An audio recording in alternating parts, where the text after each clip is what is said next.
뉴스앤 이슈 2부 시작하겠습니다. 조금 전 들어온 속보부터 전해드리겠습니다. 푸틴 러시아 대통령이 우크라이나에 대한 군사작전을 선포했다고 로이터 통신 등 외신들이 러시아 타스 통신발로 보도했습니다. 푸틴 대통령은 더 이상 우크라이나로부터의 위협에 인내할 수 없다고 말한 것으로 전해졌습니다. 또 러시아의 결정적인 행동이 필요한 상황이 됐다고 말한 것으로도 알려졌습니다. 다시 한번 정리해드리겠습니다. 푸틴 러시아 대통령이 우크라이나에 대한 군사작전을 선포했다고 로이터 통신 등 외신들이 러시아 타스 통신발로 보도했습니다. 푸틴 대통령은 더 이상 우크라이나로부터의 위협에 인내할 수 없다고 말한 것으로 전해졌습니다. 또 러시아의 결정적인 행동이 필요한 상황이 됐다고 말한 것으로 알려졌는데요. 보다 자세한 내용은 파악이 되는 대로 다시 한번 정리해서 전해드리겠습니다. 네, 다음 소식입니다. 외교부 당국자는 국제사회의 거듭된 경고에도 러시아가 어떠한 형태로든 전면전을 감행할 경우 우리 정부로서도 대러 수출 통제 등 제재에 동참할 수밖에 없다고 밝혔습니다. 외교부 당국자는 오늘 기자들에게 재반 상황에 비춰볼 때 우크라이나에 대한 러시아의 침공이 임박한 것으로도 볼 수 있는 상황에서 우리 정부는 미국 등 우방국들과 대응 방안을 긴밀히 협의하고 있다면서 이같이 말했습니다.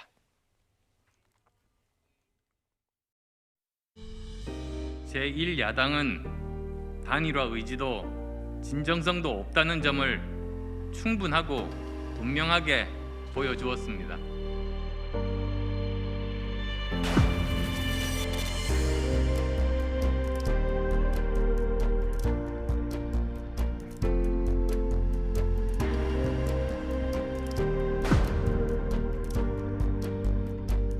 국민의당 관계자들이 안철수 대표의 의사와 관계없이 우리 측 관계자에게 안철수 대표를 접게 만들겠다는 등의 제안을 해요.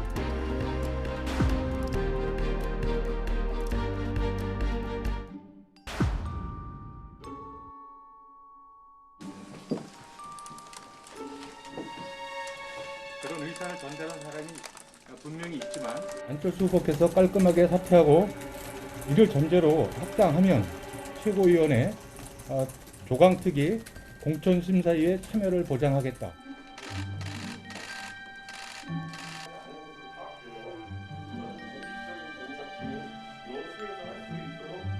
안철수 대표와 그리고 그 정치를 같이 하는 분들의 정치적 위상을 보장하기 위한 고민은 당 차원에서 꾸준히 할 것이라는 이야기가 공개된 것입니다.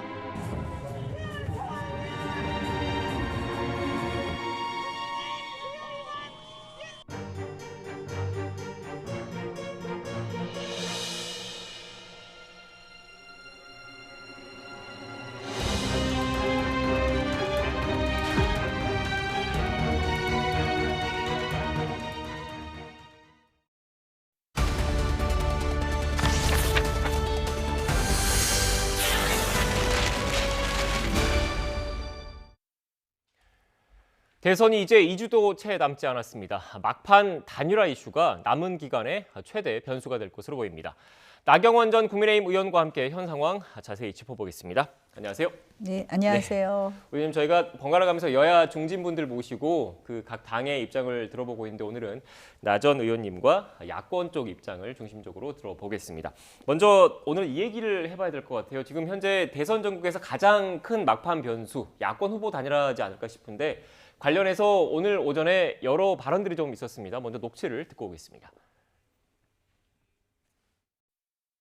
더불어민주당은 우리나라 정당들이 함께 국민통합정치개혁안을 만들고 실천할 것을 제안합니다. 안철수 후보의 새로운 정치, 심상정 후보의 진보정치, 김동연 후보의 새로운 물결도 같은 방향을 향하고 있다고 생각합니다. 그래서 이재명 후보와 더불어민주당은 국민통합정부, 다당제 국민통합국회, 분권과 협력의 민주적 권력 구조 등 시대적 요구를 담아 국민통합정치개혁안을 마련했습니다.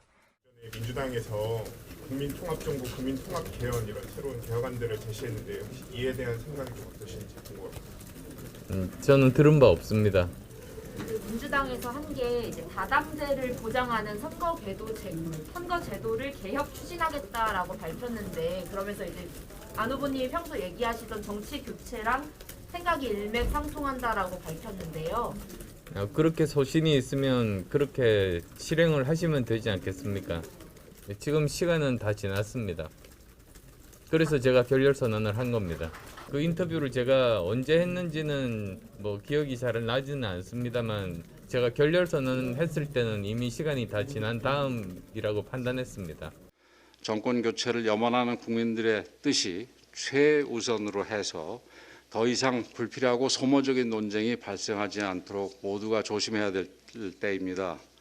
당 대표를 비롯해서 우리 모두가 사감이나 사익은 뒤로 하고 정권 교체라는 대의를 앞세워야 할 때입니다. 우리 모두가 명심하기 바랍니다. 이상입니다. 네, 관련된 발언을 들었는데 바로 질문 드리겠습니다. 의원님, 먼저 민주당 송영길 대표가 다당제 도입 등 정치 개혁을 추진하겠다 이런 발표를 했습니다. 사실상 뭐 안철수 후보라든지 심상정 후보라든지 이른바 제3 후보들에게 러브콜을 보냈다 이렇게 봐야 되는 겁니까? 그렇죠. 뭐 선거를 앞두고 진정성이 없는 다당제 정치개혁 일종의 쇼다라는 말씀을 드릴 수밖에 없고요. 사실 민주당이 얼마 직전까지만 해도 추경안도 일방적으로 밀어붙이지 않았습니까? 20대 국회에서는 선거법, 공수처법을 막무가내로 사실은 의회 민주주의를 유린하면서 밀어붙였고 또 거기에 대해서 심상정 후보는 사실은 속았다는 생각을 하신 거고 그래서 저는 저런 제안을 했지만 안철수 후보도 이미 선을 그었고요. 심상정 후보께서 2번 속으시면 그럼 바보라는 소리를 듣잖아요. 그래서 저는 저런 제안이 큰 의미나 반향을 갖기는 어렵다 이렇게 봅니다. 네. 그런데 또 민주당 입장에서는 진정성을 갖고 봐달라, 정치개혁에 대한 의지 표현이다 이렇게 주장을 할 수도 있을 것 같은데요. 진즉에 하셨어야죠. 그러면 그동안 사실 180석을 갖고 얼마나 의회를 마음대로 운영하셨습니까? 뭐 사실 의회의 오랜 관행, 의회의 절차 민주주의를 다 무시했었거든요. 그래서 민주당이 지금 와서 저희 이야기를 하는 것은 국민들은 물론 또 정치권에서도 참 그 진정성을 믿기 어렵다 이렇게 네. 보입니다. 의원님, 앞서 영상을 통해서도 보셨지만 안철수 대표 역시 미리 들은 바가 없고 그렇게 소신이 있으면 실행하면 되지 않겠느냐 이런 취지의 발언을 했습니다. 그거는 국민의힘 입장과도 좀 일맥상통하는 것 같습니다. 그 부분과 관련해서는. 예, 그렇습니다. 사실 이제 안철수 후보도 만약에 그 입장을 또 호응하셔서 민주당과 뭔가 결을 같이 한다면 네. 이번 대선 출마의 명분이라든지 본인의 정체성조차도 흔들리게 될 텐데요. 이런 부분에 대해서 본인 의사를 제대로 말씀하셨다 이렇게 봅니다. 네. 앞서 송영길 대표가 오늘 오전에 뭐 다당제 도입 등 이런 발표를 했기 때문에 그 질문을 먼저 드렸고요. 야권 단일화 관련된 이야기도 해봐야 될 것 같습니다. 지금 저희가 준비된 그래픽이 있는데 얼마 전에 안철수 후보 부산일보 관련된 그래픽을 인터뷰 관련된 그래픽을 좀 주시겠습니까? 네, 일단 이런 내용이 부산일보에서 좀 나왔습니다. 여론조사 경선이라는 나의 제안을 받으면 또 모르겠다. 그래서 이 보도가 나온 이후에 단일화와 관련해서 여지를 남긴 것 아니냐 이런 해석이 또 나왔는데 앞서 또 영상을 통해서 보신 것처럼 단일화에 대해서 뭐 선을 그었습니다. 어떻게 보십니까, 의원님께서는? 이제 아까 보니까 저 인터뷰는 단일화 하기 전에 단일화 결렬 이야기 전에 하셨다 이런 취지신 것 같아요. 그래서 사실 뭐 안철수 후보께서는 지금 거듭 단일화는 이미 끝났다 이렇게 이야기를 하고 계십니다. 근데 사실은 아직까지 저는 시간이 남았다고 보고요. 그동안 저희 당이 좀 그동안 국민의힘과 국민의당 모두 약간의 서로 소통의 오류가 좀 있었던 것 같고요. 또 우리 당이 좀 더 진심을 갖고 좀 더 예의를 갖춰야 되는데 그런 부분에 있어서 안철수 후보 측에서는 조금 기분 안 좋을 일들도 있었을 거라고 생각합니다. 근데 지금은 어떻게 보면 정권 교체라는 큰 대의하에서 국민의힘이나 국민의당이나 좀 다시 원점으로 가서 서로 진심을 갖고 국민의 뜻을 모아보는데 노력해야 되겠다고 생각을 하고요. 네. 결국 윤 후보께서도 단일화, 야권 통합의 중요성에 대해서는 잘 알고 계시기 때문에 저는 남은 시간 동안 최선을 다해서 국민의 뜻을 받아야 된다 이렇게 생각합니다. 네. 의원님 앞서 그 권영세 본부장 그 녹취도 저희가 지금 화면을 통해서 보여드렸는데 비슷한 취지의 발언을 했습니다. 권 본부장도 불필요하고 소모적 논쟁이 없도록 모두가 조심해야 할 때다. 어떻게 보면 내부 단속에 나선 측면도 좀 있어 보이는데 뭐 이준석 대표를 다 포함해서 조금 자중하자 그리고 네. 단일화의 불씨를 꺼뜨리지 말자 이런 취지라고 보면 되겠습니까? 예, 그렇게 보시면 되겠습니다. 사실은 정말 이게 얼마나 깨지기 쉬운 그릇입니까? 이 깨지기 쉬운 그릇을 잘 우리가 잘 이렇게 잘 조심조심 다뤄서 어떻게 보면 다른 게 아닙니다. 우리가 국민 뜻을 받아들이는 것이라고 생각하고요. 조심하고 신중하고 자제해야 될 때다 이렇게 생각합니다. 네.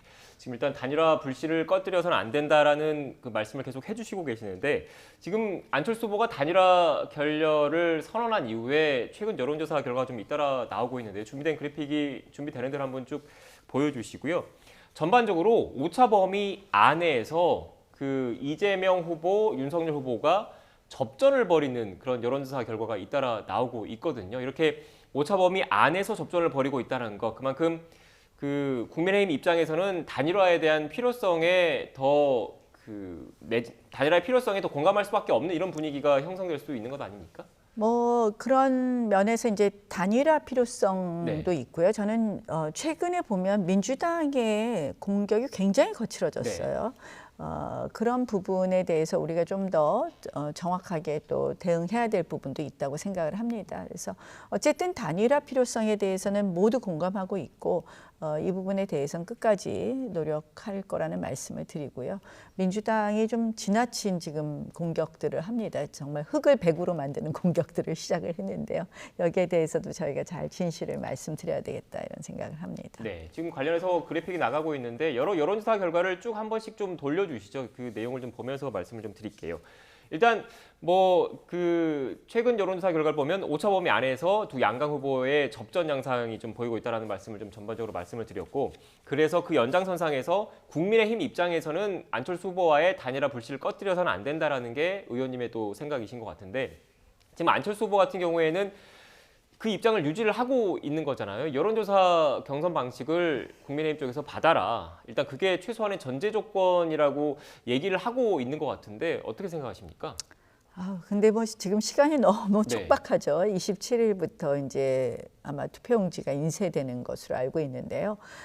그렇다면 지금 오늘이 벌써 24일이죠. 그래서 실질적으로 여론조사라는 걸 하기에는 지금 시간이 너무 촉박해서 이 부분에 대해서는 안철수 후보가 뭐 저는 자리에 연연해서 그렇다고는 생각하지 않습니다.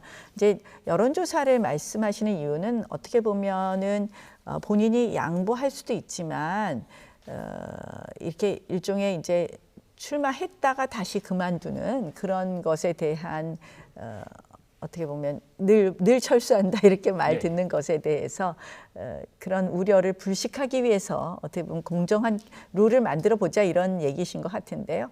저는 뭐 안철수, 윤석열, 안철수 두 후보가 직접 만나서 서로의 좀 마음을 터놓고 이야기를 한다면 의외로 쉽게 풀릴 수 있다 이렇게 생각합니다. 지금 그 여론조사 공표 금지 기간도 조금 있으면 다가오는 거잖아요. 그 전에 두 양강 후보 그리고 주요 정당 후보들 같은 경우에는 최대한으로 지지율 격차, 지지율 반등을 모색을 하려고 할 텐데, 그렇다면 그 시점을 놓고 봤을 때 지금 윤석열 후보가 조금 있으면 주말이 다가오지 않습니까? 이 주말에 안철수 후보에 대해서 이른바 삼고초려라도 해야 된다 이런 말씀이십니까? 당내에 뭐 그런 의견이 확산되고 있죠. 또 일부 중진들 중에서는 이제 건의를 했다 이런 보도도 나오고 있습니다.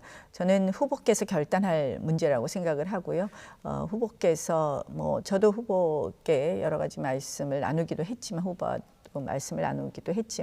후보께서 그 중요성을 잘 알고 계시기 때문에 충분히 안철수 후보와 의 단일화 노력을 끝까지 하실 거다 이렇게 봅니다. 네, 일단 뭐 제가 유세 현장 화면을 보니까 의원님께서 또 윤석열 후보 옆에서 이렇게 지원해 주시는 모습도 좀 보이는 것 같긴 하는 거 아닙니까? 뭐 유세 현장에서는 특별히 말씀드린 적이 없습니다. 네. 따로 뭐 이렇게 말씀을 하셨다고 그래서 어떤 방안이 있을까요? 의원님께서는 어떤 얘기를 윤 후보께 전달을 하셨습니까? 뭐 제가 이렇게 뭐 언론을 통해서 말씀드린 건 적절하지 않고요. 네, 우리 뭐 다 같은 마음입니다. 네. 일단 뭐 노력이 필요하다는 말씀이신 거잖아요. 윤석열 후보가 먼저 찾아가고 진정성을 보여야 된다는 말씀이신 거잖아요. 뭐 이 방법에 대해서는 저희가 구체적으로 이렇게 자꾸 왈가왈부하는 것 자체가 윤 후보의 입지를 저는 좁히고 또 윤 후보, 안 후보가 결단을 내리는 데 있어서 오히려 도움이 안 된다고 생각을 합니다. 네. 그래서 우리는 좀 지켜보고요. 두 분께서 잘 좀 결정하셔서 국민 마음을 읽어주실 거다. 그렇게 생각해보고 안 후보도 마찬가지라고 생각합니다. 네. 조금 섭섭하신 게 있어도 큰 대의에 같이 해주실 거라고 저는 믿는다. 이렇게 말씀드리고 싶습니다. 네. 윤석열 후보가 그 행보에 이런 행보를 제약하지 않기 위해서는 주변에서 그래도 이런저런 말들이 많이 안 나오는 게 낫다 이런 말씀이신 네, 그렇죠. 것으로 들리네요. 예, 네. 우리가 뭐 후보가 어떻게 하는 게 맞다, 아니다 이런 얘기를 하는 것 자체도 입지를 좁게 하는 거라고 생각합니다. 좀 난처해 하시는 것 같아서 그리고 마지막으로 하나만 더 질문 여쭐게요. 그러면 끝까지 이번 물어보시네요. 주말 지나고 나서 뭔가 변화가 있을 가능성도 완전히 배제할 수는 없는 겁니까?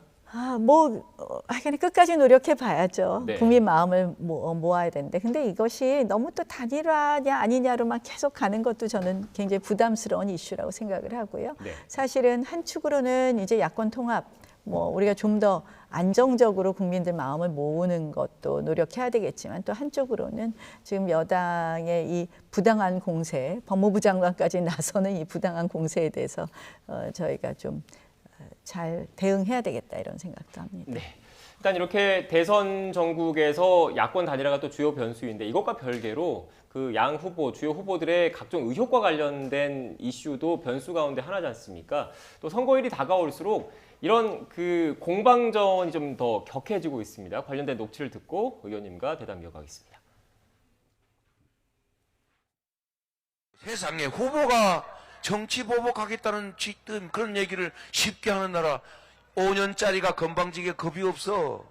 여러분, 대통령은 국민 이 나라의 주권자가 권력을 위임한 첫 대리인입니다. 그런데 감히 선출 권력으로부터 임명받은 임명 권력이 그야말로 겁대가리 없이 겁 없이 어디 건방지게 국민에게 달려듭니까? 그러나 그렇게 하겠다는 사람이 있습니다. 김대중의 정치적 고향인 이 목포에서도 저는 대구가 잘 되는 것이 목포가 잘 되는 것이고 대한민국 전체가 잘 되는 것이라고 여러분께 외칩니다. 네, 일단 이재명 후보와 윤석열 후보의 발언을 들었는데 의원님, 이재명 후보가 그 공세 수위를 좀 높이고 있다 이런 분석도 나오는데 어떻게 들으셨습니까? 말씀이 좀 거칠어지셨죠? 저 5년짜리 대통령에게 한 그 발언은 결국은 저 이재명 후보의 발언을 들어보면요. 거꾸로 5년짜리 대통령이 제왕적 대통령인 것처럼 말씀을 하셨어요. 사실은 그 발언은 대통령이라고 하더라도 법과 원칙, 헌법을 무시하고 검찰을 장악하거나 이런 것은 안 된다. 뭐 이런 취지의 발언이었던 것으로 봅니다. 그래서 참 거칠어졌다. 네. 이재명 후보 급하긴 급한가 보다 이런 생각을 해봤습니다. 네. 네. 반면에 지금 윤석열 후보 같은 경우에는 호남 민심에 또 적극 구애하는 것 같다는 생각이 좀 드는데 이렇게 그 국민의힘 그리고 윤석열 후보 측에서 호남 민심, 호남 표심 공략에 집중하는 이유는 뭘까요? 굉장히 호남 민심이 요동치고 있는 것은 사실입니다. 네. 또 현장에 가서 보면 그걸 느낄 수 있고요. 저는 사실 문재인 정권 5년 동안 참 우리가 지역별, 세대별, 계층별로 너무 많이 갈라쳐졌다. 성별까지. 그래서 이제는 좀 그런 걸 넘어서야 된다고 생각을 하고요. 특히 이제 지역 이 갈라치기는 우리가 이 영호남 갈라치기는 좀 이제는 벗어나야 되지 않겠습니까? 그런 면에서 가서 후보께서 많이 호남 지역 주민들 만나고자 하시는 것 같습니다. 그래서 저는 아주 바람직한 현상이다 이렇게 봅니다. 네. 반면에 또 제가 민주당 입장을 얘기를 안 할 수가 없을 것 같아서 민주당 입장에서는 그 선거 전에 진행되는 뭐 언론사들의 여론조사 결과와 막상 또 투표장에서 투표하는 실제 득표율과는 엄연히 다른 지표다 이렇게 또 얘기를 할 수 있을 것 같습니다. 물론 이제 그런 분석을 하시는 분들도 네. 있죠. 근데 저희가 표를 떠나서 저런 노력을 하는 것 자체가 네. 국민들께 저희 진심을 보여드리는 거라고 생각을 하고요. 저도 이제 좀 정말 지긋지긋한 이제 우리가 지역 갈등을 넘어서는 그런 좀 성숙된 정치 경제로 바뀌어야 된다고 생각을 하고 호남 주민들도 그 생각을 하시는 것 같아요. 네. 사실 늘 민주당 밀어주셨지만 호남 발전에 큰 도움이 됐나 하는 거 다시 생각하실 거라고 생각합니다. 네, 알겠습니다. 일단 이어서 대장동 관련된 이야기도 해봐야 될 것 같아요. 최근 들어서 또 대장동 관련된 이슈가 다시 좀 불거지고 있는데 어제는 이른바 한 언론 보도를 통해서 그분으로 지목된 조재현 대법관이 기자회견을 자청을 해서 열었습니다. 어떻게 보셨습니까? 사실 이 대장동 의혹은 뻔한 겁니다. 네. 결국은 3억 5천 투자하고 8,500억 원을 가져가게 한 그 기본 설계를 누가 했느냐. 초과이익 환수 조항을 누가 삭제했느냐. 그 가운데 있는 두 분이 사망하셨잖아요. 극단적 선택을 하신 거 아닙니까? 그런데 지금 이걸 흙을 100으로 만들려고 하니까 지금 무리한 자꾸 이런 언론 플레이 또 무리한 주장을 하고 있습니다. 그래서 조재현 대법관 문제도 그 녹취록에 나와서 보면 녹취록에 어떻게 보면 공범끼리 지분 나누는 것에 서로 과장하는 것 같은데 대화에 나온 것 같고요. 조재현 대법관의 해명, 결국 딸들이 그런 빌라에 산 적이 없다는 것을 보면 저는 이 녹취록 자체의 본질이 지금 흐려져 있다. 그래서 그 녹취록은 다 볼 거는 딱 하나다. 거기 마지막에 이재명 게이트다라고 이야기하지 않습니까? 그래서 사실 뭐 참 이게 흙을 100으로 만드는 노력 가운데 이제 대법관도 끌어들이고 이제는 마침내 윤석열 게이트라고 민주당에서 그러더라고요. 참 어이가 없습니다. 저는 어제 김문기 처장의 아들이 기자회견을 하는 거 보면서 참 마음이 아프더라고요. 본인 아버님을 하고 같이 골프 회동까지 했는데 같이 호주 출장을 가고 그런데 왜 끝까지 모른 척을 하느냐. 아버님 발인 날 이재명 후보는 산타복을 입고 나와서 춤을 추더라. 왜 그 초과이익 환수 조항을 처음 반드시 넣어야 된다고 주장한 김문기 처장에 대해서 이재명 후보가 끝까지 모른다고 하느냐. 결국 거기에 답이 있지 않겠습니까? 그래서 민주당 지금 더 이상 이런 주장하면 안 된다. 이렇게 생각합니다. 반면에 민주당 입장에서는 그 이른바 대장동 이런 개발 세력의 종잣돈이 부산저축은행과 관련된 사건에서 나온 거기 때문에 그때 부실 수사 의혹을 좀 제기하는 거고 그 당사자의 윤석열 후보가 연루돼 있는 것 아니냐 이런 의혹을 제기를 하고 있다는 점을 제가 참고로 좀 말씀을 드려야 될 것 같아요. 부산저축은행 사건에서 윤석열 후보가 76명, 76명을 기소한 것으로 알고 있습니다. 거기에는 여야 실세들이 다 들어가 있었죠. 그 당시 은진수 감사위원도 들어가 있었고요. 서가번 전 민주당 의원도 들어가 있습니다. 그래서 무슨 부실 수사를 했겠습니까? 알겠습니다. 마지막으로 이 질문은 또 그 공평하게 좀 질문을 좀 드려야 될 것 같은데 또 그 일부 언론 등을 통해서 윤석열 후보의 부인 김건희 씨의 도이치모터스 주가 조작에 연루된 것 아니냐 이런 또 의혹이 다시 불거지고 있어요. 여기에 대해서는 어떻게 생각하십니까? 이게 지금 이제 뭐 공소장, 뭐 별지 목록이 있다 없다 이렇게 하는데요. 제가 보니까 이 박범계 법무부 장관, 민주당 출신 정치장관 안더니 오늘 보니까 뭐 텔레그램 방에도 그 민주당 선거인단 텔레그램 방에도 일종의 뭐 특보단 방인가요? 거기에도 같이 들어와 계시다 그래요. 박범계 장관이. 사실 이건 저 검찰에서 이 공소장 별지가 흘러나온 건데요. 참 직접 이 선거 개입하는 거 아닌가 이런 생각이고요. 만약에 민주당 주장이 사실이었다면 이 도이치모터스 주가 조작 사건은 이미 주범들이 기소가 되지 않았습니까? 그때 왜 기소를 못했겠습니까? 그래서 저는 더 이상 이 호도할 것은 아니다라고 생각을 합니다. 네, 알겠습니다. 근데 또 제가 또 민주당 입장을 얘기를 안 할 수가 없어서 민주당 입장에서는 그렇다면은 떳떳하게 공개적으로 모든 계좌를 다 공개를 해서 뭐 수익을 받는지 손해를 받는지를 좀 더 투명하게 공개를 해라 이렇게 또 생각을 할 수 있다는 아니 주가 조작은 수익과 손실의 문제가 아니잖아요. 그래서 그거는 부당한 주장이라고 생각을 하고요. 사실 뭐 저 민주당이 지금 뭐 김혜경 씨 법인 카드 문제라든지 여러 가지 그런 의혹, 지금 옆집 9억 5천 전세 내서 이재명 후보 사택 전세 낸 의혹이라든지 이런 부분을 덮으려니까 또다시 들고 나온 것 같습니다. 근데 저는 지금 검찰이 누구의 검찰입니까? 박범계 장관이 있고 뭐 성남 FC 사건도 보면은 차장 검사가 그만두지 않았습니까? 네. 이 수사를 불공정하게 한다고. 그래서 이미 김건희 배우자가 관련이 됐다면 충분히 기소했을 것이다. 기소하지 못하니까 무혐의 결론을 내고 있지 않은 것이다. 이렇게 봅니다. 네, 알겠습니다. 지금까지 나경원 전 국민의힘 의원과 함께 현 전국 상황에 대한 국민의힘 쪽 입장을 들어봤습니다. 오늘 말씀 고맙습니다. 네, 이어서 새로 들어온 정치권 소식은 박상현 앵커가 정리해드리겠습니다. 더불어민주당 이재명 대선 후보가 이번 대선을 대한민국 정치 교체의 기회로 만들자며 국민의힘 윤석열 후보를 제외한 세력이 협력하는 기회를 찾자고 제안했습니다. 이 후보는 오늘 BBS 라디오 인터뷰에서 거대 양당의 적대적 공생을 깨고 제3당, 4당을 선택할 수 있게 해야 진짜 정치 교체라며 정치를 통째로 바꿔 잘하기 경쟁을 해야 한다고 강조했습니다. 그러면서 이 단계에서 정치 개혁이라는 공통 공약 합의라도 하면 좋겠다며 협력 가능한 모두에게 드리는 말씀이라고 밝혔습니다. 국민의힘 권영세 선거대책본부장은 민주당 송영길 대표의 정치개혁 제안을 두고 왜 대선이 임박한 상황에서 하는지 모르겠다고 지적했습니다. 권 본부장은 오늘 지금처럼 대선을 앞두고 다른 정당을 꿰기 위해 표를 의식해서 그런 제도를 던지는 건 중진 정치인이 할 일은 아니라고 비판했습니다. 정의당 심상정 대선 후보는 더불어민주당이 제안한 국회의원 연동형 비례제도 등의 정치개혁안과 관련해 선거 때마다 해왔던 얘기라며 민주당이 당론으로 확정해 정치개혁 책임을 다해야 한다고 지적했습니다.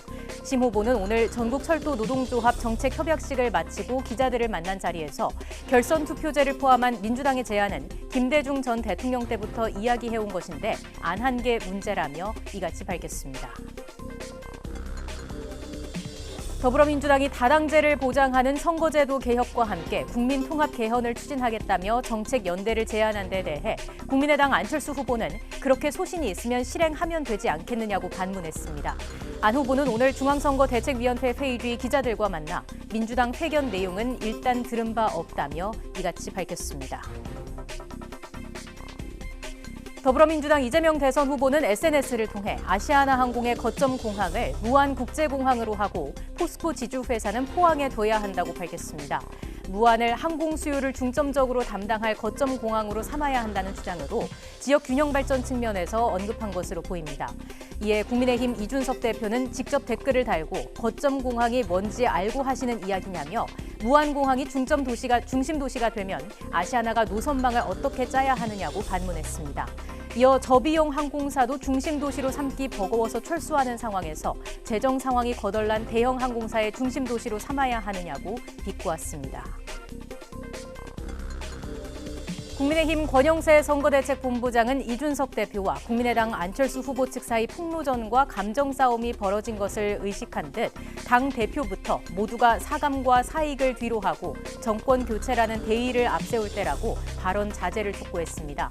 권 본부장은 오늘 선대본 회의에서 정권 교체를 염원하는 국민의 뜻이 우선돼야 하고 불필요하고 소모적인 논쟁을 자제해야 한다며 이같이 지적했습니다. 김종인 전 국민의힘 총괄선대위원장은 야권 단일화 협상은 이미 끝난 상태로 본다고 판단했습니다. 김 전 위원장은 오늘 CBS 라디오 김현정의 뉴스쇼에 출연해 국민의당 안철수 후보가 제안한 여론조사 경선을 국민의힘 윤석열 후보가 받지 않았을 때는 이대로 가도 된다는 확신이 있었기 때문일 것이라며 이같이 밝혔습니다. 단일화 철회 이후 누가 누구하고 협상했다고 나오지만 공식 협상이라고 보지는 않는다면서 후보끼리의 담판 가능성도 일축했습니다. 지금까지 정치권 소식들 전해드렸습니다.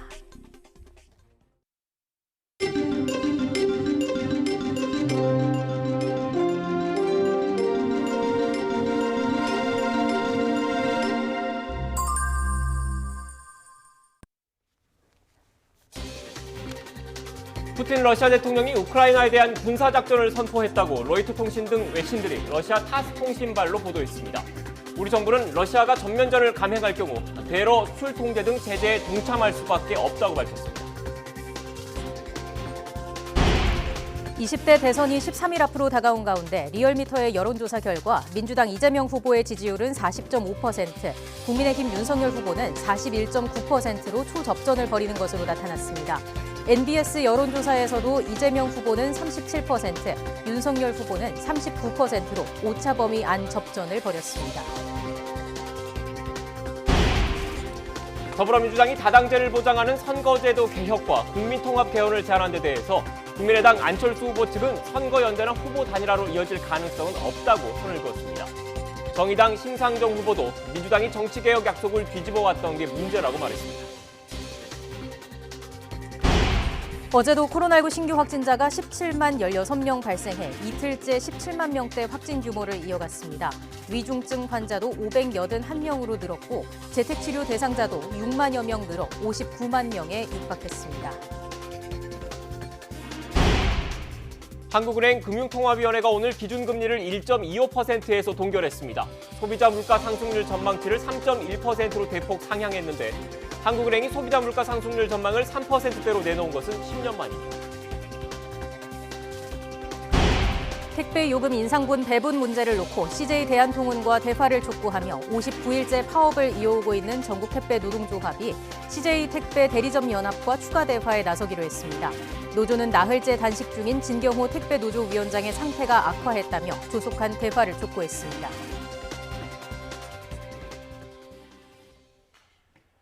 네, 우크라이나 관련 소식으로 뉴스 이어가겠습니다. 앞서 속보로도 전해드린 내용입니다. 푸틴 러시아 대통령이 우크라이나 내 군사작전을 선언했다고 외신들이 긴급 타전했습니다. 네, 취재기자 연결해서 자세히 알아보겠습니다. 조수연 기자. 네, 국제부입니다. 네, 푸틴 대통령이 결국 군사 행동을 공식화한 겁니까? 네, 그렇습니다. 푸틴 대통령이 조금 전 대국민 성명을 발표했습니다. 모스크바 현지 시각으로 아침 6시 직전 매우 이른 시간이었는데요. 아직 연설 전문을 영상으로 확인하지는 못했습니다만 AFP 통신은 푸틴 대통령이 우크라이나 내 군사작전을 선포했다고 전했습니다.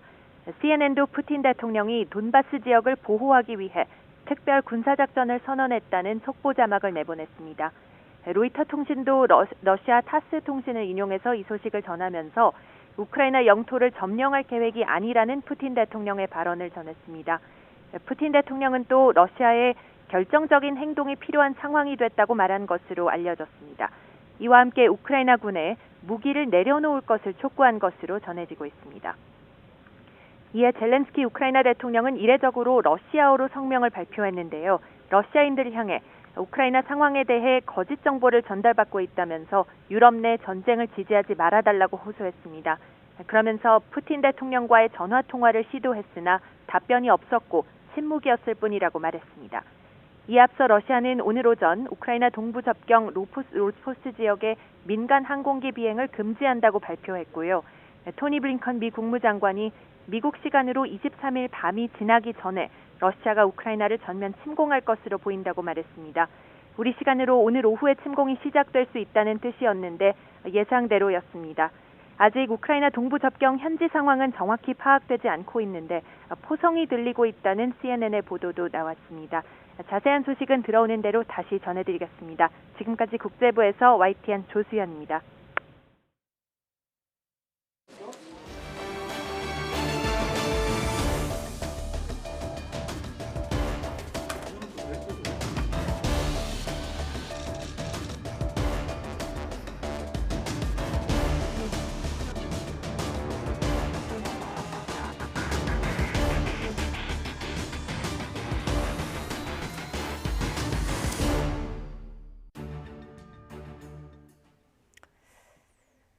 코로나19 신규 확진자가 이틀째 17만 명대를 기록했습니다. 오늘 0시 기준 확진자는 17만 16명으로 전날보다 1,400여 명 줄었습니다.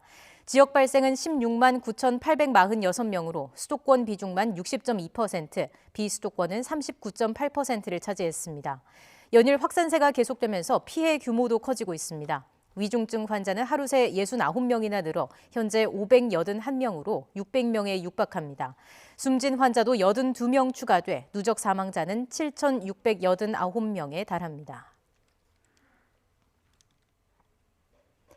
오미크론 변이 대유행으로 재택치료를 받는 환자가 하루 사이 6만여 명 급증해 58만 명을 넘겼습니다. 오늘 0시 기준 재택치료 대상자는 58만 7,698명으로 하루 사이 6만 6,404명 늘었습니다.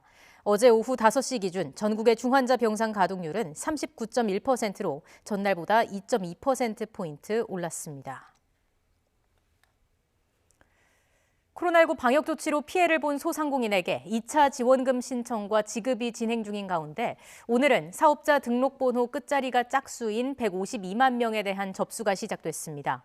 중소벤처기업부는 접수 첫날인 어제 사업자 등록번호 홀수 152만 곳 가운데 82%인 124만 곳에 3조 7,400억 원이 지급됐다고 밝혔습니다. 이번 2차 방역지원금 지원 대상은 기존 1차 대상인 320만 명에다 12만 명이 추가된 총 332만 명으로 1인당 300만 원씩 지급됩니다. 아이슬란드가 현지 시간 25일부터 코로나19 방역 규제를 모두 풀기로 했습니다. 아이슬란드 정부는 23일 입국 규제를 포함해서 실내 모임 최대 인원 200명 제한 등의 방역 규정을 모두 없앤다고 밝혔다고 로이터 통신이 보도했습니다. 아이슬란드 보건부는 집단 면역으로 불리는 광범위한 사회적 저항이 전염병의 주요한 탈출로이고 이를 위해선 최대한 많은 사람이 코로나19에 걸리기를 바란다고 말했습니다. 오미크론 변이 확산으로 확진자가 폭증하면서 변이용 백신 개발에 관심이 쏠리고 있습니다. 모더나는 지난달 말 임상 2상에 착수해 2분기 내에 미국 승인 신청을 목표로 하고 있는데 같은 mRNA 백신 경쟁 업체인 화이자도 올해 3월 출시 목표를 제시한 상태여서 선두 경쟁의 결과가 주목됩니다. 이성규 기자가 취재했습니다. 오미크론 변이 여파로 연일 폭증하는 코로나19 신규 확진자. 확진자 폭증에 상대적으로 안정적이었던 위중증 환자도 불안한 상황입니다. 현재로선 오미크론 대응에 기존 백신의 부스터샷이 가장 효과적이지만 부스터샷도 6개월 정도가 지나면 항체가 6분의 1 수준으로 떨어집니다. 모더나, 화이자 등 해외 백신 업체가 오미크론용 백신 개발에 나선 이유입니다. 모더나는 지난달 말 오미크론용 백신의 임상시험 2상에 착수했습니다. What we are doing, and we started this the Wednesday before Thanksgiving, the day we saw the sequence, is developing an Omicron-specific vaccine. That vaccine is being finished to be made. It should be in the clinic in the coming weeks. 오미크론 백신은 이미 승인받은 코로나19 백신을 기본 골격으로 만들어졌습니다. 기존 백신에서 바이러스의 mRNA 부위만 오미크론 변이 mRNA로 바꿨습니다. 일단 mRNA 백신 플랫폼이 완성이 되면 전달하고자 하는 유전물 정보만 변경을 하게 하면 새로운 백신을 개발할 수 있습니다. 새로운 변이가 발생할 때 유전자 염기 서열만 바꿔놓으면 되므로 개발에 필요한 시간이 기존 방식에 비해서 획기적으로 줄어들게 됩니다. 소규모로 인체 독성을 알아보는 임상 일상은 별도로 진행하지 않습니다. 같은 플랫폼으로 승인받은 기존 백신의 임상 일상에서 이미 검증했기 때문입니다. 임상 이상은 모더나 코로나19 백신을 2회 접종한 그룹과 부스터샷까지 접종한 그룹 등 2개로 나눠 오미크론용 백신을 접종하는 방식으로 진행됩니다. 임상 이상 결과에 따라 유동적이지만 모더나는 2분기 안에 미국과 유럽 등에서 승인 신청을 목표로 하고 있습니다. 순조롭게 진행될 경우 국내에는 빠르면 3분기에 승인 신청이 가능할 전망입니다. 다만 최근 원숭이 실험에서 오미크론 백신의 효능이 기존 백신의 부스터샷과 큰 차이가 없다는 연구 결과가 나와 실제 효능은 임상시험 결과를 지켜봐야 한다는 지적입니다.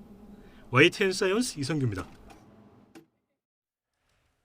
기준금리가 현행 연 1.25% 수준에서 유지됩니다. 한국은행 금융통화위원회는 회의를 열고 기준금리를 연 1.25%에서 동결하기로 했다고 밝혔습니다. 물가의 고공행진이 이어지고 있지만 코로나19 일일 신규 확진자가 17만 명을 넘어서는 등 경기 불확실성이 커졌다는 점이 동결에 영향을 미친 것으로 풀이되고 있습니다. 국제유가 등 원자재 가격이 뛰면서 생산자 물가도 또 한 번 큰 폭으로 상승했습니다. 한국은행 자료를 보면 지난달 생산자 물가 지수는 1년 전보다 8.7% 올라서 14개월 연속 상승세를 이어갔습니다. 1년 전과 비교했을 때 석탄과 석유 제품이 56% 급등했고 제1차 금속 제품과 화학 제품도 각각 34.2%, 15.5% 상승했습니다. 고용시장 개선과 경기 회복 영향으로 가구당 근로소득과 사업소득이 3분기 연속 증가한 것으로 나타났습니다. 통계청이 발표한 가계동향 조사 결과를 보면 지난해 4분기 가구당 월평균 소득은 464만 2천 원으로 전년 동기 대비 6.4% 증가했습니다. 임금 근로자가 늘면서 근로소득은 5.6%, 소비와 자영업자 증가 영향으로 사업소득은 8.6% 증가했습니다. 대표적인 소득 분배 지표인 5분위 배율은 저소득층의 소득이 상대적으로 더 증가하면서 개선됐습니다. 후쿠시마 원전 사고 발생 이후 11년이 지났지만 여전히 일본산 식품에 대한 안전 우려가 있죠. 일본 후생노동성의 농수축산물 방사성 물질 검사 결과 지난해에도 방사성 물질인 세슘이 다양한 품목에서 검출된 것으로 확인됐습니다. 취재기자 연결해서 자세한 이야기 들어보겠습니다. 김철희 기자. 네, 사회 일부입니다. 네, 일본산 식품에서 여전히 방사성 물질이 나오고 있다고요? 네, 시민방사능 감시센터 등 시민단체는 오늘 기자회견을 열고 일본 후생노동성의 농수축산물 대상 방사성 물질 검사 결과를 발표했습니다.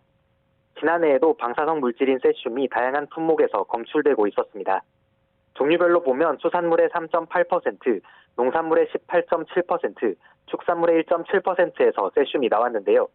특히 우리나라가 수입 금지 조치를 하고 있는 후쿠시마와 주변 8개 현 수산물의 경우 세슘 검출률이 그 외 지역보다 4배 정도 높은 것으로 조사됐습니다. 우럭에서는 세슘이 기준치 100베크렐보다 3배 가까이 많은 270베크렐이 검출되기도 했습니다. 세슘 검출률이 가장 높은 품목은 송이버섯으로 최대 930베크렐까지 검출됐고요. 두릅에서 650베크렐, 고비에서 590베크렐의 세슘이 나오는 등 농산물도 방사성 물질에 오염된 것으로 조사됐습니다. 시민단체는 방사능 오염이 여전히 이어지고 있어 마음을 놓을 수 없다고 설명했는데요. 직접 들어보시겠습니다. 작년 2월에 후쿠시마 협동조합에서 잡은 우럭에서는 500베크렐, 일본 식품 기준치 100베크렐에 5배가 넘는 검출이 되었고요. 네, 이런 농수산물을 국내 소비자들이 먹을 가능성도 있는 겁니까? 네, 당장 국내 소비자들이 이런 오염 식품을 섭취할 가능성은 거의 없습니다. 현재 식약처가 수입 일본산 식품 전체를 검사한 뒤 기준치를 넘으면 반송 조치하고 있기 때문입니다. 하지만 시민단체는 일본 정부가 계획대로 내년 봄부터 원전 오염수를 바다에 방류하면 오염 문제와 그 위험성이 더 커질 수 있다고 지적하는데요. 실제로 이번 조사 결과 세슘이 검출된 수산물 가운데 상위 25개 어종이 해수어였습니다. 따라서 일본 정부가 방사능 오염수의 해양 방출 계획을 즉각 중단하고 오염 확산 방지를 위해 노력해야 한다는 주장이 나옵니다. 또 우리 정부와 국회도 일본 정부의 적극적인 대책 마련을 촉구하고 현행 수산물 수입 금지 조치를 계속 유지해야 한다는 목소리도 힘을 얻고 있습니다. 지금까지 사회 일부에서 전해드렸습니다. 20대 대선이 13일 남은 가운데 민주당 이재명 후보와 국민의힘 윤석열 후보가 지지율 여론조사에서 여전히 초접전을 벌이는 것으로 나타났습니다. 네, 오마이뉴스가 리얼미터에 의뢰해서 지난 20일부터 나흘 동안 전국 유권자 2,038명에게 물어본 결과 민주당 이재명 후보의 지지율은 40.5%, 국민의힘 윤석열 후보는 41.9%로 각각 집계돼 오차 범위 안에서 경쟁하는 것으로 나타났습니다. 정의당 심상정 후보는 2.6%, 국민의당 안철수 후보는 6.8%의 지지율을 기록했습니다. 엠브레인 퍼블릭, K-스탯 리서치, 코리아 리서치, 한국 리서치 등 4곳이 지난 21일부터 사흘 동안 전국 유권자 1,004명을 상대로 벌인 전국 지표조사 결과에서도 이재명 후보는 37%, 윤석열 후보는 39%로 오차 범위 안 접전을 벌였고 심상정 후보는 3%, 안철수 후보는 9%의 지지율을 기록했습니다. 두 여론조사의 전체 질문지를 포함한 자세한 내용은 중앙선거여론조사심의위원회 홈페이지를 참조하면 됩니다. 택배 요금 인상분 배분 문제를 놓고 CJ 대한통운과 대화를 촉구하며 59일째 파업을 이어오고 있는 전국 택배 노동조합이 오늘 CJ 택배 대리점 연합과 추가 대화에 나서기로 했습니다. 택배 노조는 오늘 서울 서소문동 CJ 대한통운 본사 앞에서 기자회견을 열고 나흘째 단식 중인 진경호 택배 노조위원장의 상태가 악화하고 있다며 이같이 밝혔습니다. 노조는 진 위원장의 혈압과 혈당이 크게 떨어졌고 의료진도 위급한 상황이라는 소견을 내렸다며 대리점 연합 측에 오늘 낮 1시로 예정된 대화를 앞당기자고 제안했다고 설명했습니다. 앞서 택배노조는 어제 대리점 연합과 첫 대화를 나누고 파업 사태 해결을 위한 노조 측 요구 사항과 대리점 연합의 답변을 교환했습니다. 코로나 사태로 덩치를 키운 배달의 민족과 쿠팡이츠 등 음식 플랫폼 기업들이 일제히 요금 체계 개편에 나섰습니다. 음식값에 비례해서 배달앱 수수료를 가져가겠다는 건데 가뜩이나 배달비 부담이 큰 자영업자들은 음식값을 올릴 수밖에 없다고 하소연하고 있습니다. 보도에 박기환 기자입니다. 대를 이어 식당을 운영하는 김진우 씨는 코로나 사태 이후 찾아오는 손님이 줄어 배달앱 서비스를 시작했습니다. 배달료 부담은 크지만 어쩔 수 없다고 생각하며 버텨왔습니다. 그런데 최근 배달앱을 운영하는 플랫폼 기업들의 요금제 개편 소식에 시름이 깊어졌습니다. 요금제가 개편되면 주문 횟수에 따라 배달 수수료도 덩달아 올라갈 수 있기 때문입니다. 이렇게 되면 결국 음식값도 올릴 수밖에 없다는 판단에 이릅니다. 한 지금 배달 나가는 수수료의 한 10% 정도는 더 늘어난다고 생각하고 있습니다. 손님한테는 배달비를 무료로 이렇게 지금 하고 있는데 앞으로는 배달비를 손님한테 그래도 조금은 비용을 부탁을 드려야 되지 않을까. 배달앱 1위인 배달의 민족과 급성장한 쿠팡이츠는 오랜 기간 진행하던 배달료 할인 행사를 수도권부터 종료한다고 밝혔습니다. 기사 배달비는 최대 1,000원 인상하고 배달앱 중개 수수료도 건당 1,000원의 정액제가 아닌 음식값에 비례해 받겠다고 한 겁니다. 그동안은 3만 원짜리 주문이 들어오면 최대 6,000원 정도가 배달앱과 기사에 돌아갔지만 이제는 기본형 기준으로 2,000원 넘게 더 지출해야 하는 셈입니다. 주문 단가가 낮은 카페나 분식집은 더욱 난감한 상황입니다. 가뜩이나 치솟은 식자재 값에 배달앱 수수료 부담까지 더해진 겁니다. 인건비도 올라가고 재료비까지도 지금 다 올라간 상황에서 수수료까지 올리면은 이제 아무래도 좀 저희 가게 측에는 좀 이제 마진율이 없다 보니까 조금 부담스럽긴 하죠. 음식값을 조금만 올려도 이제 고객들이 많이 좀 안 먹으려고 해요. 코로나 사태로 접어들면서 외식업 전체 매출에서 배달앱이 차지하는 비중은 급증했습니다. 외식업 전체 매출 가운데 배달앱 비중은 지난 2019년 3%대에서 지난해 15%대까지 2년 만에 5배 가까이 급증했습니다. 배달료 인상을 결정한 플랫폼 기업들은 이번에 할인 행사를 종료했을 뿐이고 요금을 정상화하게 된 것이라고 설명했습니다. 그러면서 이번에 업종 특성에 맞게 여러 요금제로 개편했다고 덧붙였습니다. 하지만 실질적으로는 배달앱 수수료와 배달비 모두 인상되는 상황에서 자영업자의 부담은 고스란히 소비자의 몫으로 돌아올 수밖에 없을 것으로 보입니다.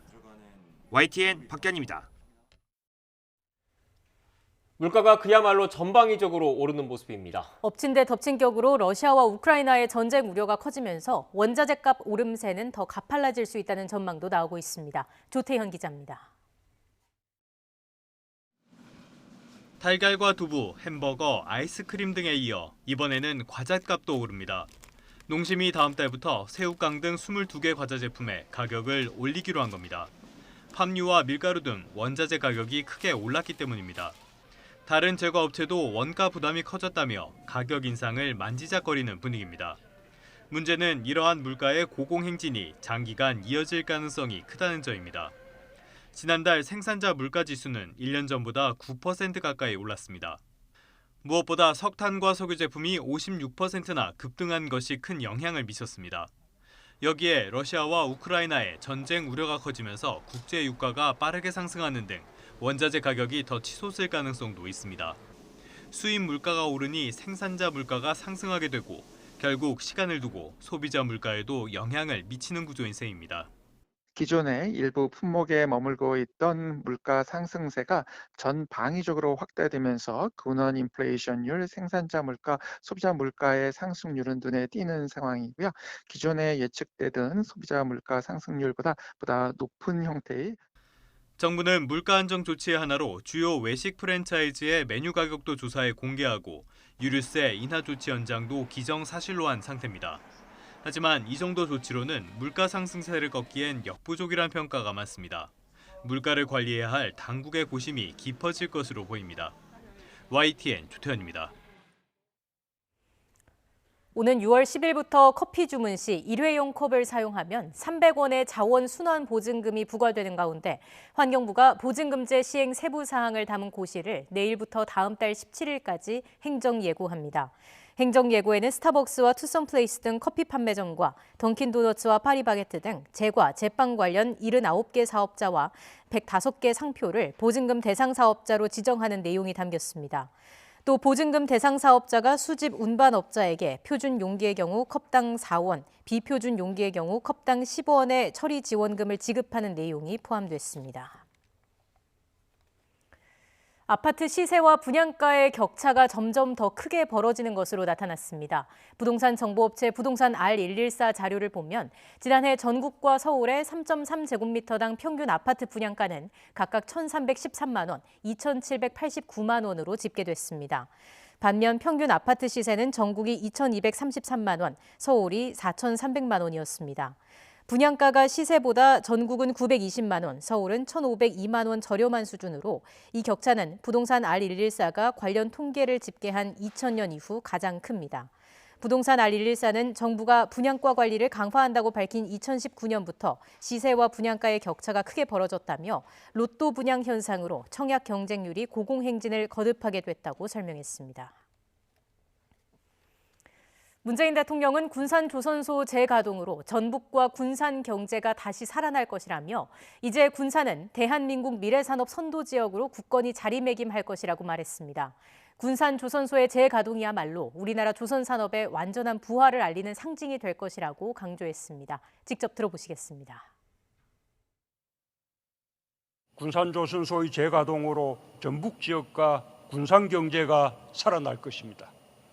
일자리가 회복되고 협력업체, 기사지업체도 다시 문을 열게 될 것입니다.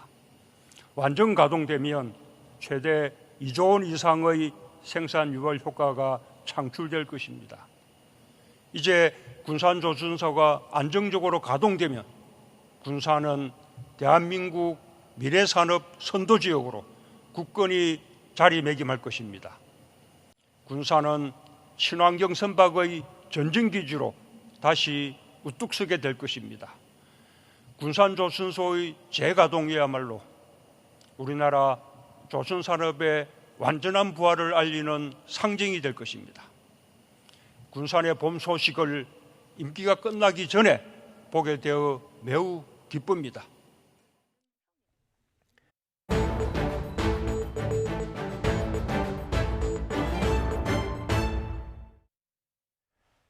택시를 호출하는 카카오 택시 앱, 종종 불러도 오지 않는다는 불만들이 계속 나왔죠. 서울시 조사 결과 장거리 승객을 골라 태운 정황이 일부 확인됐다. 이런 뉴스 어제 전해드렸습니다. 취재기자와 좀 더 자세히 알아보겠습니다. 구수본 기자. 네, 구수본입니다. 네, 먼저 그동안 어떤 불만들이 있었습니까? 네, 카카오 택시는 택시 플랫폼 시장의 약 90%를 차지하는 독점적 지위의 사업자입니다. 웬만한 사용자는 다 쓴다고 봐야 하는데요. 제가 어제 여러 시민에게 물어봤더니 특정 상황에서 유독 안 잡힌다는 목소리가 분명 있었습니다. 카카오 택시가 승객을 골라 태우는 거 아니냐 이런 얘기가 나오는 이유입니다. 식당 영업이 종료되는 10시에 이제 집에 돌아가려고 할 때 거의 잡히지가 않더라고요. 카카오 택시 어플을 꺼놓고 그냥 길거리에서 손님을 잡아서 멀리 가는 손님만 잡는다 이런 말씀을 공공연하게 네, 이런 불만들이 계속 나오니까 서울시가 조사를 해본 거죠? 네, 서울시가 지난해 10월과 11월 2달 동안 실태 조사를 해봤습니다. 조사원이 승객인 척 카카오 택시 앱으로 841건을 직접 호출해 본 겁니다. 그 결과 주말보다는 평일, 아침이나 저녁보다는 밤 시간대, 장거리보다는 단거리가 호출 성공률이 현저하게 낮았습니다. 한 20% 안팎 차이가 났는데요. 택시가 안 잡히는 이 악조건들을 다 종합해서 평일, 밤, 단거리로 이동하는 경우 배차 성공률은 23%까지 떨어졌습니다. 그런데 이 똑같은 조건에서 단거리만 장거리로 바꾸면 호출 성공률은 2배 넘게 높아졌습니다. 네, 그러니까 정리를 해보면 장거리 승객만 골라 태운 것 아니냐 이런 정황이 포착됐다는 거네요. 네, 평일 밤 단거리 승객이 택시 호출에 어려움을 겪는 현상이 수치로 확인된 겁니다. 서울시는 카카오 택시가 기사들에게 콜을 뿌리면서 승객의 목적지를 함께 제공하기 때문에 장거리 승객 골라 태우기 정황이 확인된 거라고 평가했습니다. 기자분들 입장에서는 승객을 한번 태우면 장거리도 끝나고 기본요금 3,800원만 버는 것보다는 이렇게 한 10km 정도 뛰면서 시간거리 병산돼가지고 요금이 15,000원까지도 나오고 그러니까 그걸 이제 선호하는 거죠. 네, 구수본 기자, 카카오택시 관련해서 의혹이 하나 더 있죠. 가맹택시로 콜을 몰아주는 것 아니냐 이런 의혹인데 이 부분도 조사를 한 거죠? 네, 카카오택시는 택시 호출 중개 사업과 동시에 카카오티 블루라는 이름으로 가맹 사업도 하고 있습니다. 어떻게 보면 심판이자 선수로 뛰는 건데요. 여기서 의혹이 발생합니다. 카카오티 앱으로 택시를 부를 때는 일반 택시와 카카오 가맹 택시 중에 고를 수 있는데요. 서울시가 조사를 해봤더니 일반 택시를 불러도 10건 중에 한 4건 정도는 가맹 택시가 배차됐습니다. 그래서 들어온 콜 중에 일부를 자기 직영 회사에 콜을 주면 매출도 늘고 또 놀지 않고 계속 일을 할 수 있기 때문에 자기한테 유리한 것이죠, 사실은. 네, 그런데 일반 택시들이 콜을 받지 않아서 가맹 택시가 배차던 경우도 있지 않겠습니까? 네, 그럴 가능성도 배제할 수 없습니다. 카카오 택시의 배차 알고리즘이 공개되지 않아서 좀 더 구체적인 조사와 분석이 필요하긴 하지만 택시를 호출한 승객 주변에 있는 일반 택시들이 콜을 받지 않으면 일정 시간 이후 가맹 택시가 강제 배차되는 방식이 적용되고 있을 가능성입니다. 하지만 전문가들은 이런 알고리즘 자체가 형평성 문제를 갖고 있다고 지적합니다. 일반 기사들은 이미 골라타기 익숙해져 있거든요. 어느 정도는. 익숙해져 있는 상태에서 가짜 가맹 택시라서 알고리즘을 딱 구현해 버리니까 이게 뭐지? 일반 택시는 호출이 점점 더 다운되는 거예요. 안 가는 거죠. 근데 카카오티브로는 원래부터 지정 배차이기 때문에 갈 수밖에 없는 구조가 만들어지는 거죠.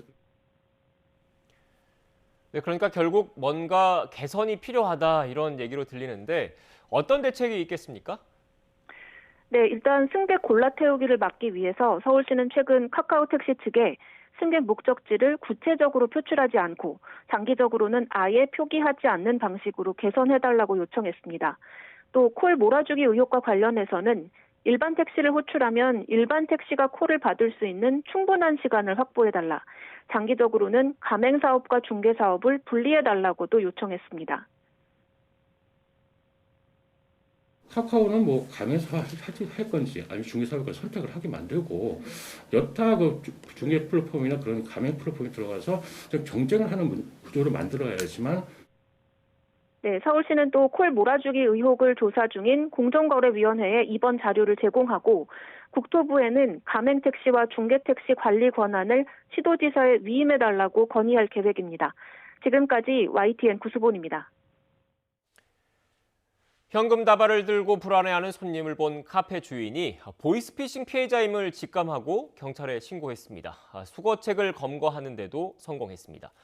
경찰은 이웃의 보이스피싱 피해를 막는 데 이바지한 시민들을 피싱 지킴이로 선정해서 포상하기로 했습니다. 임성호 기자가 전해드립니다.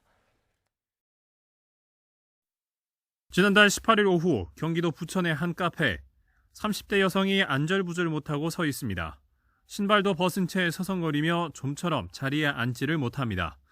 이상하게 여긴 카페 점주 임승미 씨가 다가가 말을 걸자 여성은 자신이 받은 문자와 가져온 현금 500만 원을 보여줍니다.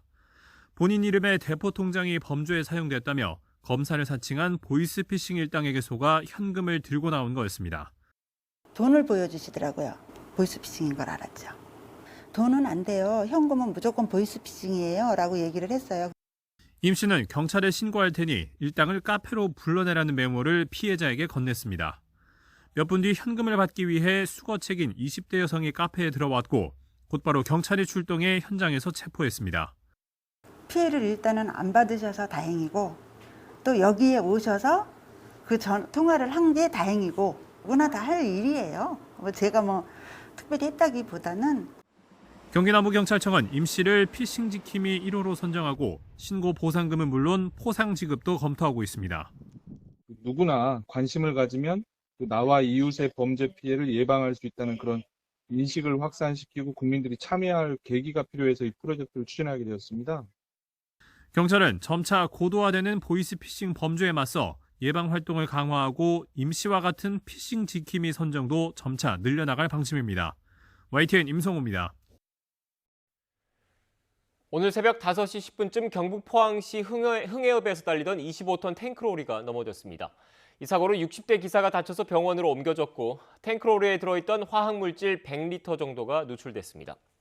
소방당국은 누출된 물질은 이소길 초산에틸로 폭발 우려가 있는 만큼 흡착포 등을 이용해서 화학물질을 정리했다고 설명했습니다. 경찰은 기사 등을 상대로 정확한 사고 원인을 조사하고 있습니다.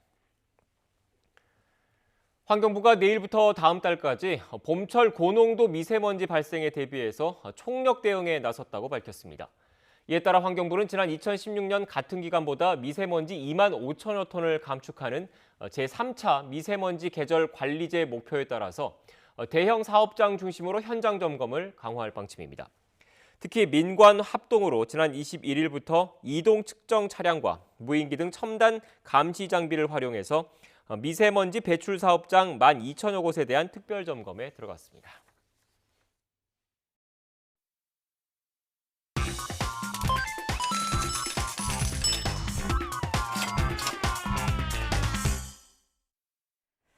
오늘의 경제 지표입니다. 먼저 국내 증시부터 보시겠습니다. 우크라이나 리스크가 증시를 덮쳤습니다. 푸틴 러시아 대통령이 우크라이나 내 군사작전을 선포하면서 코스피 낙폭이 커지고 있습니다. 이 시각 현재 2% 넘게 빠지면서 2,700선마저 무너졌습니다. 코스닥은 3% 넘게 빠지면서 850선에서 움직이고 있습니다.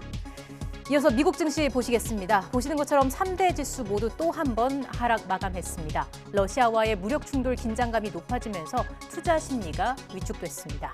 이어서 이 시각 환율 상황 보시죠.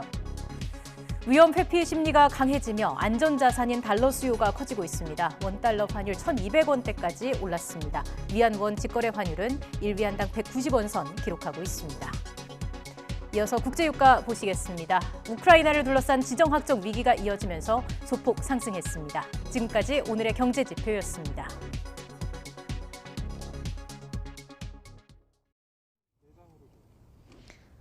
정오가 지난 현재 기온이 빠르게 오르고 있습니다. 영상권을 회복하면서 볼에 닿는 공기도 한결 부드러운데요. 현재 서울 기온 영상 0.3도로 어제 같은 시각보다 4도나 높습니다.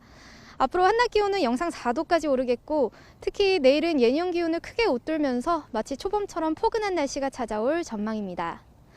오늘도 전국적으로 맑은 하늘이 함께하고 있습니다.